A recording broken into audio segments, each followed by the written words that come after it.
My name is Paula Ellison, and I'm 27 years old. Sometimes when I look back, it feels like my life split in two before Patrick and after Patrick. I first met Patrick about 5 years ago back in college. I was buried in computer science assignments, pulling all-nighters with code that refused to compile. He was in the art building across campus, sketching logos and poster designs, always surrounded by scraps of paper and the smell of charcoal. We were both young, broke, and a little lost, but with him I felt a spark. From the start, we clicked. He made me laugh. During late-night coffee runs, I helped him fix his glitchy laptop, and before long, we were inseparable. 2 years in, we moved into a small but cozy apartment in the city. It wasn't fancy peeling paint, a leaky faucet in the kitchen, but it was ours. Patrick's income from freelance gigs was spotty, so I covered most of the rent and utilities. I didn't resent it. I told myself, this is what you do when you believe in someone. You carry them until they can stand on their own. When Patrick lost his biggest client one year, I even picked up extra freelance coding projects just to keep us afloat.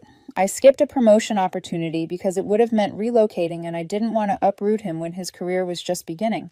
At the time, I told myself it was love. That's what love required: sacrifice. Our relationship wasn't perfect, but it felt real. And physically, things were good. No, they were better than good. Movie nights curled up together, spontaneous weekend trips where we'd hike all day and collapse tangled up in some cheap Airbnb bed. I can still picture one particular weekend, a small cabin in the mountains. We laughed in front of a fireplace until our faces hurt, clothes scattered across the floor. It was messy, passionate, mutual. That was us, or so I thought. But about 8 months ago, something shifted. It started quietly, the way a storm builds on the horizon before you see the lightning. Patrick pulled away in small ways. When I reached for his hand on the couch, he stiffened. Our bedtime routines grew awkward. His kisses turned into quick pecks on the cheek, and when I tried for more, he brushed me off. "I'm just tired," he'd mutter, rolling over. At first, I chalked it up to stress. His freelance work was picking up and he was pitching to bigger agencies. I figured he was overwhelmed, maybe even insecure, and I tried to be patient. I gave him space, kept telling myself, this is just a phase, don't push. But in the back of my mind, a whisper was growing louder. Something wasn't right. And soon I'd realize that the distance between us wasn't about stress, it was about secrets. The night he finally said it, I remember exactly where we were. Our bedroom was dim, the hum of the city outside the only sound. I was scrolling aimlessly on my phone while Patrick sat stiffly on the edge of the bed like he was rehearsing a speech. "Paula," he said, his voice calm, deliberate, but with that sharp edge he used when he'd already made up his mind. I set my phone down, sensing the weight in his tone. "What's wrong?" He stared at his hands for a beat, then looked me straight in the eyes. "I've been thinking a lot, and I realize I'm asexual. Physical intimacy, it disgusts me now. The thought of touching like that, it makes my skin crawl." For a moment, I couldn't even process what I was hearing. My heart thudded against my ribs. What I whispered: "Patrick, we've been together for years. We've been fine, great even. What changed?" He crossed his arms defensive as if I was attacking him. "People change, Paula. Or maybe I was always this way and I just didn't have the words for it. But every time you try to start something, it feels like a chore. Your hands on me. It makes me feel trapped." His words landed like a blade. Trapped. Disgust. Words I never thought would be aimed at me. "I didn't realize I was making you uncomfortable all this time," I murmured, guilt rushing in before anger had a chance. And just like that, his tone sharpened, triumphant almost. "See? That's the problem. You're making this about yourself. I'm being honest with you, Paula, and now you're painting me as the bad guy. If you really cared about me, you'd respect this, not twist it into your ego or your needs." I felt myself shrinking inside, folding into guilt. Had I been selfish, blind? All those nights I thought we were close, was I actually hurting him? That night I lay on the couch, staring at the ceiling, replaying every memory, every kiss, every touch. They all felt poisoned now. The following weeks were a blur of research. I dove into articles, online forums, even joined a support group for partners of asexual people. I told myself, maybe I can adapt. Maybe we'll find a new rhythm. I suggested couples therapy, but Patrick dismissed it with a wave of his hand. "You're overreacting. This is who I am now. Accept it." So I tried. I planned low-pressure dates, walks in the park, cooking together. No pressure for intimacy. But even hugs felt forced. He'd flinch, mutter about personal space. Meanwhile, his phone never stopped buzzing. Messages, late-at-night calls he took in another room. When I leaned closer, he'd angle the screen away. "You're so needy," he snapped one night when I asked who he was texting. "This is why I feel suffocated. You can't just let me breathe." I told myself it was my fault again, that I was failing him, that if I just gave him more space, more patience, more understanding, maybe things would go back to how they once were. But deep down, the whisper inside me was turning into a roar. Something wasn't adding up. It happened on an ordinary Tuesday, the kind of day you don't expect your entire life to come crashing down. I had left work early, wanting to surprise Patrick. His favorite pad thai, still warm in the paper bag, steamed up the passenger seat as I drove home. I remember smiling, thinking maybe this small gesture could remind him of us, of before. When I stepped into the apartment, it was unusually quiet. Patrick wasn't home yet. His laptop sat open on the kitchen table, screen glowing in the dim light. I wasn't snooping, I swear I wasn't. I only meant to close it so I could set the food down. Then it happened. A notification popped up in the corner of the screen. "From someone named Marissa last night was incredible. Can't wait for round 2. My heart stopped. For a moment, I just stood there, frozen, hoping I'd misread. But the message blinked back at me, cruel and undeniable. My hand trembled as I clicked it open. What I found wasn't a single message. It was an entire thread. Photos. Explicit details. Patrick gushing about passion fireworks, how she made him feel alive. And Marissa wasn't the only one. There were others. A coworker named Ryan, a woman from some design conference he'd attended. Dates overlapped with the exact weeks he'd claimed intimacy with me disgusted him. I scrolled back further, nausea rising like bile. Then I saw the words that burned themselves into my brain. Paula totally bought the ace excuse. Easy cover. Sex with her was boring anyway, too vanilla. With you, it's fireworks every time. I dropped into a chair, my hands gripping the table, so hard my knuckles turned white. Every memory, the cabin in the mountains, lazy Sunday mornings, tangled together, even the moments I'd thought were special. It all twisted into something grotesque. Had he been laughing at me the entire time? By the time the front door clicked open, I felt hollowed out. Patrick walked in carrying shopping bags, humming to himself. He stopped short when he saw my face, the laptop closed beside me. "What's wrong?" he asked lightly, though his eyes darted to the computer. "You look like someone died." I swallowed hard. I saw the messages, Patrick. My voice was calm, too calm. All of them. His face paled, but only for a flicker. Then came the smirk, the roll of his eyes. "You went through my stuff." "Wow, Paula, that's a violation." "A violation." My voice cracked louder now. "You've been sleeping with multiple women while telling me I make your skin crawl. You lied. You made me feel like a monster for wanting the relationship we had." He dropped the bags on the counter, crossing his arms. "Okay, fine. You caught me. But let's be real, this is on you too. Our sex life was stale. You never wanted to try anything new. You were boring. I needed excitement." I blinked at him, stunned. "Excitement. That's your excuse?" He shrugged, casual, as if we were debating what movie to watch. "These women, they make me feel alive. You don't. I only said the asexual thing because I knew you'd freak out if I told you the truth. I was protecting your feelings, Paula." I laughed then, bitter and sharp. "Protecting me. You gaslit me into therapy. You made me question my worth. That's not protection, Patrick. That's betrayal." He leaned against this counter, smirk curling on his lips. "Betrayal. Dramatic much. People evolve. You're reliable, sure, but you're like an old sweater, comfortable but boring. I deserve passion, and clearly you can't give me that." I stood my chair, scraping against the floor. My voice was steady now, steel under the heartbreak. "If that's how you see it, fine. We're done. I'll help you pack tonight." For the first time, he blinked, caught off guard. "That's it.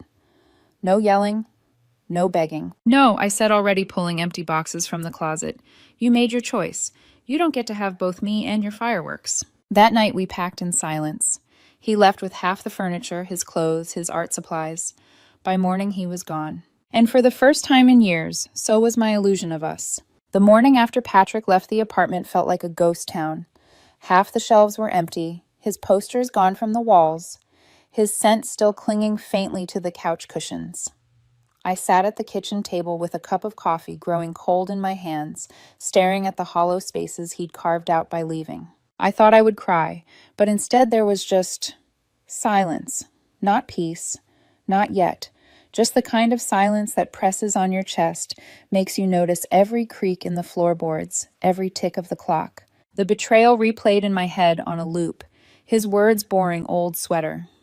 I deserved passion echoed like poison.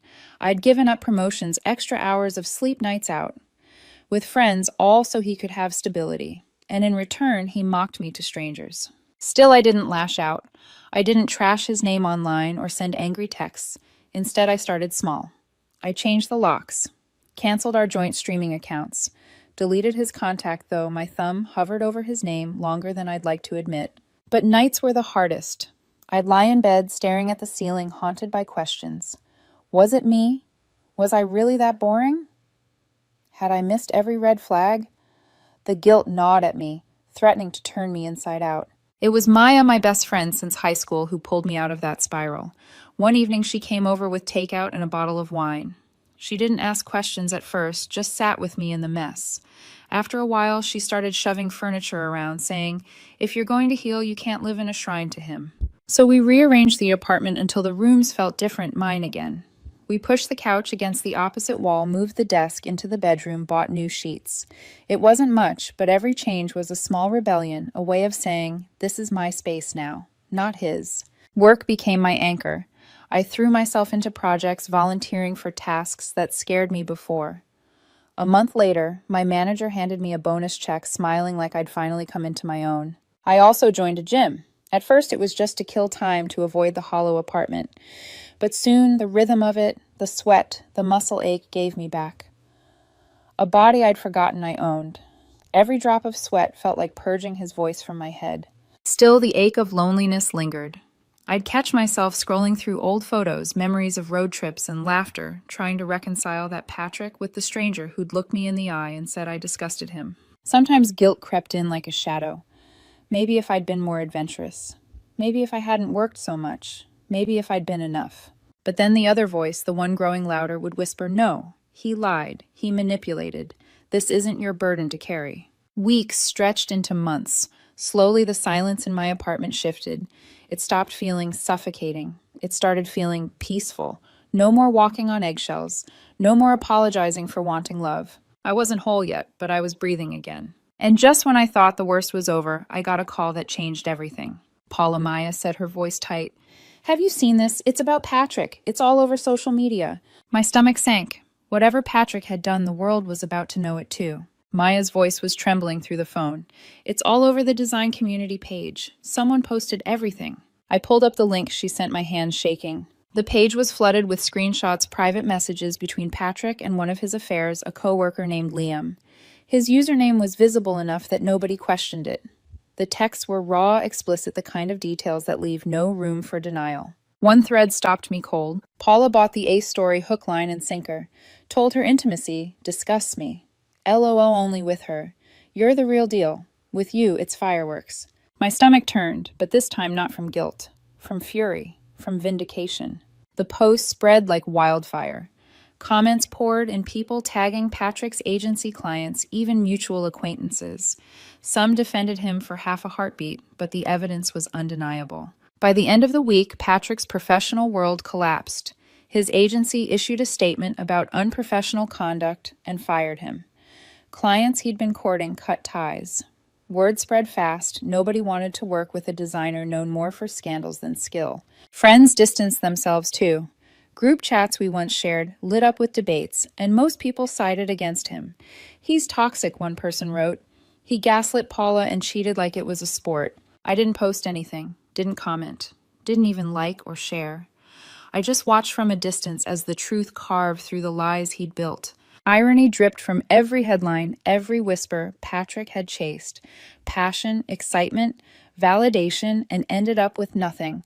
No job, no income, no friends he could count on. Maya sent me updates in disbelief. "He's couch surfing. His parents are furious, but they bailed him out once already. Word is he's broke." I should have felt triumphant, but what I actually felt was something quieter, a strange calm. For the first time since he'd dropped the asexual bombshell on me, I knew none of this was my fault. He had made his choices, and now the world could finally see him for who he really was. But I also knew Patrick. Desperation made him dangerous. He wasn't the type to disappear quietly into the shadows. And I was right, because within days of his life unraveling, he came crawling back. The first message slipped through my inbox 2 nights after his firing. Subject line, "We need to talk." From Patrick. "Paula, this is all a huge misunderstanding. Please call me. I need you." I didn't respond. Deleted it without finishing the paragraph. The next day, a new number lit up my phone. "Paula, it's me. I'm sorry you saw those messages. I was confused." "Okay. Confused about my identity. Can we meet? I miss us." I blocked the number, but the silence only provoked him. Within a week, he was outside my building, buzzing my intercom like a man possessed. I peeked through the peephole. His hair was messy, his eyes red, shoulders hunched. "Paula," he shouted, "open up, please. I've lost everything, my job, my friends. Don't do this to me too. You always said you'd support me. Don't abandon me now." His voice cracked, part desperation, part accusation, the same tone he used when he wanted to guilt me into staying quiet. I stood there frozen until the buzzing stopped. Later that night, he left a voicemail. "I know I messed up, but remember how good we were? The way we laughed." I was going through a phase exploring myself. "But I see now. You were the only real thing in my life. Please don't shut me out." I listened once, then I deleted it. He didn't stop there. His sister, who never liked me much, messaged me on social media. "Hey, Paula, Patrick's a wreck because of you. That Liam guy ruined his reputation, but you're no saint either. You drove him away with your neediness. Be decent and talk to him. He needs you." My reply was curt, "Not my family anymore. Lose my contact. Block." Then a mutual friend, Tom, called me during lunch. "Paula, come on. He's crashing at his parents broke as hell. He says he realizes now you were the stable one. Give him a chance to explain." I pinched the bridge of my nose. "Tom, he cheated, lied, humiliated me. There's nothing to explain." Harsh Tom muttered, "People make mistakes." "Then let him make them far away from me," I snapped and hung up. But Patrick wasn't done. 2 weeks later, he found me at the gym. I was heading to my car when I heard his voice behind me. "Paula, wait." I froze, then turned. He looked thinner, pale, his desperation worn on his face like a mask. "I see now how wrong I was," he said quickly. "The whole asexual thing, it was a cop-out. I was scared of commitment, of getting stuck. But losing you, it's killing me. Please, just coffee. Let me explain." I shook my head, walking past him. "No, Patrick, we're past that." His tone cracked from pleading into bitterness. "Fine, be that way. But you'll regret it when I'm back on top and you're still alone in that sad little apartment." I didn't even look back. That night, the voicemails turned ugly. Burner numbers with his voice spitting venom. "You're enjoying this, aren't you? Watching me suffer while you play the victim. I gave you years, Paula. Now you think you're too good for me. You're cold, heartless. Hope your next guy sees what you really are." Even his mother emailed me. "Paula, you have a responsibility. Patrick is depressed, not eating. Be the bigger person and help him. You knew him better than anyone." I archived it without answering. Every message, every visit, every attempt peeled away his last mask. This wasn't love. It was entitlement. A belief that I would always be his safety net no matter how many times he cut the rope. But I was done, and I wasn't alone anymore. Because while Patrick was busy unraveling, my life was quietly filling with something new, someone new. 6 months after Patrick walked out of my life, I stood on a rooftop strung with lights, laughter echoing in the summer night. It was Maya's engagement party, one of the first big social events I'd allowed myself to attend since everything fell apart. I didn't come alone. Elias was with me. We'd met at a local coding boot camp where I volunteered him a graphic novelist guest lecturing on storytelling. He was steady in a way Patrick never was, patient, grounded, with a quiet wit that disarmed me. When he held my hand that night, it felt natural, not staged. No games. I should have known Patrick would be there. Maya had warned me gently that he'd RSVP'd through mutual acquaintances. "But don't worry," she whispered. "You don't owe him anything." Still, when I spotted him across the rooftop, thinner, hollow-eyed, a forced smile glued to his face, I felt my chest tighten. He looked out of place, clutching a drink, scanning the crowd until his gaze landed on me. Our eyes locked. His expression cracked, desperation seeping through. He made a beeline straight for us. "Paula," he breathed when he reached me, ignoring Elias completely. His voice was low, urgent. "Thank God you're here. I've been trying to reach you for months." I stood tall, Elias's hand still in mine. "Patrick." My tone was flat, giving him nothing. He leaned closer, words spilling out fast. Everything's falling apart. My job, my friends, I have nothing left. And I realize now you were the best thing I had. I was stupid, confused. The cheating, it was a mistake, a way to feel something. But I need you back. We can start fresh. Therapy. Whatever it takes. Please. His words, once a weapon, now sounded hollow. I thought of all the nights I'd cried on that couch, the emails, the guilt trips, the venom in his voicemails. I remembered how he had said intimacy with me was disgusting, how he'd mocked me to strangers. Elias squeezed my hand, grounding me. I looked Patrick in the eye, my voice steady, sharp enough to cut through the music behind us. Do you remember telling me I was boring? That I was like an old sweater, comfortable but worthless? Do you remember saying I disgusted you? Patrick flinched, but I didn't stop. You rewrote our history with lies. You wanted passion, excitement, fireworks. Well, you got it. And now you're standing here asking me to be your lifeline after you burned me to the ground. He swallowed hard, eyes darting to Elias before snapping back to me.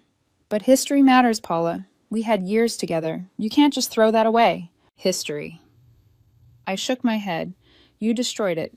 You don't get to use the past as leverage when you twisted it to suit yourself. I don't owe you anything. For the first time, I saw it, his mask crumbling. Anger flickered in his eyes, his mouth twisting. Irrelevant. That's what you think I am, after everything. Yes, I said simply, irrelevant. And with that, I turned away. Elias and I walked back into the crowd, his arm brushing mine, steady and warm.